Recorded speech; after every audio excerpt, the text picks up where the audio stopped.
ती मदत आणि ती मदत असं केलं की. तर विनिबिलिटी क्रायटेरिया जर असला तर काही नावांचे बदल किंवा काही मोठी नावं जाऊ शकतात आणि नवीन चेहरे येऊ शकतात यावेळेला तुमच्या महायुतीमधनं.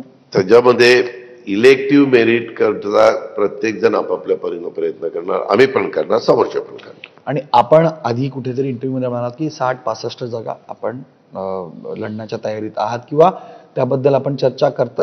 त्याच्या संदर्भात मी कुठेही तसं म्हणलेलं नाही, मीडियाच्या समोर कुठेही मी काही आलेलो नाहीये. मी नेहमी सांगतो, आम्ही तिघं आणि आमचे घटक पक्ष आम्ही एकत्र बसून व्यवस्थितपणे जागांचं वाटप करू. इलेक्टिव्ह मेरिट काय आहे, कसं आहे, काय, अशा पद्धतीनं पुढे जाऊ.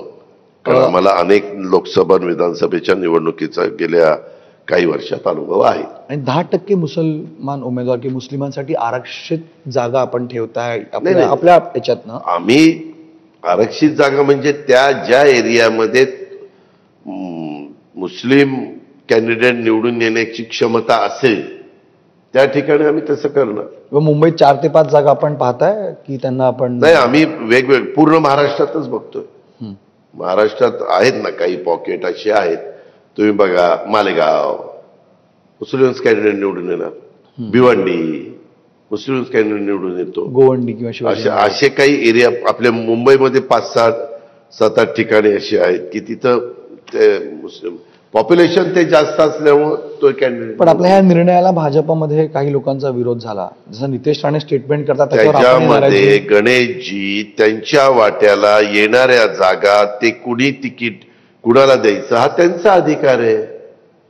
शिवसेनेला वाट्याला तिकीट आल्यानंतर आता अब्दुल सत्तार, शिवसेना अब्दुल सत्तारांना तिकीट देणार नाही का?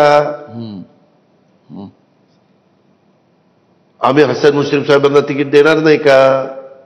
असं आहे ना. पण एक तणाव निर्माण करण्याचा प्रयत्न होतो राज्यामध्ये. नितेश राणेंचं स्टेटमेंट, काही जणांचं स्टेटमेंट कुणी काय करावं